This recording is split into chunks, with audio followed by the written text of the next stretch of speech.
સમાચારમાં આગળ વાત કરીશું દ્વારકાથી। દ્વારકામાં તટ સુરક્ષિત તો દેશ સુરક્ષિતના સંદેશ સાથે સેન્ટ્રલ ઇન્ડસ્ટ્રીયલ સિક્યુરિટી ફોર્સ દ્વારા આયોજિત વંદે માતરમ કોસ્ટલ સાયક્લોથોન 2026 દેવભૂમિ દ્વારકા જિલ્લામાં પ્રવેશી હતી, જે દરિયાકાંઠાની સુરક્ષા, જાગૃતિ, રાષ્ટ્રીય એકતા અને સામુદાયિક ભાગીદારીને મજબૂત કરવાના હેતુથી યોજાયેલી આ સાયક્લોથોનનું વાડીનાર ખાતે અધિકારીઓ, સ્થાનિક પ્રશાસન અને નાગરિકો દ્વારા ઉષ્માભર્યું સ્વાગત કરવામાં આવ્યું હતું।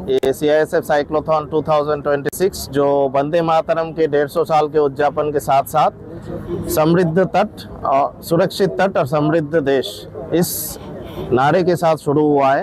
ये हमारा सेकेंड एडिशन है। पिछले साल भी हमारा दोनों तट से ऐसे ये हुआ था और इस साल टोटल 6,500 किलोमीटर पश्चिमी तट और पूर्वी तट से हम लोग कवर करेंगे।